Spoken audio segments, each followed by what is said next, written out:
Hello guys, welcome back to my channel. নতুন একটা ভিডিওর সাথে তোমাদের সবাইকে ওয়েলকাম। চলো আজ দেখাবো একটা নতুন রেসিপি করব পাউরুটি দিয়ে।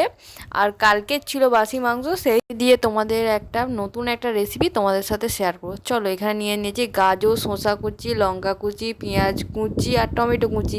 একটু বিট নুন মাখিয়ে নিলাম। নেওয়ার পর এখানে মাংসর জুস ছিল, সেটাকে একটু পাউরুটির এক পাশটা লাগিয়ে নেব। লাগিয়ে নেওয়ার পর এখানে আমি করেছি মাংসটাকে পরপর সাজিয়ে সাজিয়ে দিয়ে দেবো। তারপর আমি এখানে শসা কুচি, গাজর কুচি, তারপর টমেটো কুচি, লঙ্কা কুচি, পেঁয়াজ কুচি, এগুলো নুন মাখিয়ে রেখেছিলাম, সেগুলো সব ওপরে দিয়ে দিচ্ছি। দিয়ে দেওয়ার পর আমি তারপর আর এক পাশটা টমেটো সস মাখিয়ে নেব। মাখিয়ে নিয়ে চারিদিকটা ড্রো করে নেব। করে নেওয়ার পর আমি রুটিটাকে প্রথমেই সেঁকে নিয়েছি। তোমরা চাইলে রুটিটাকে পরেও সেঁকতে পারো বা প্রথমেও সেঁকে নিতে পারো। আমি সস দিয়ে এক পাশটা ডো হয়ে গেছে, এরপর আমি এক পাশটা চেপে নিচ্ছি। চেপে নেওয়ার পর এবার কেটে নেব।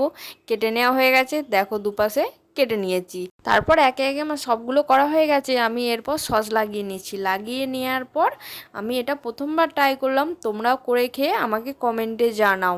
কিন্তু দারুণ খেতে হয়েছিল।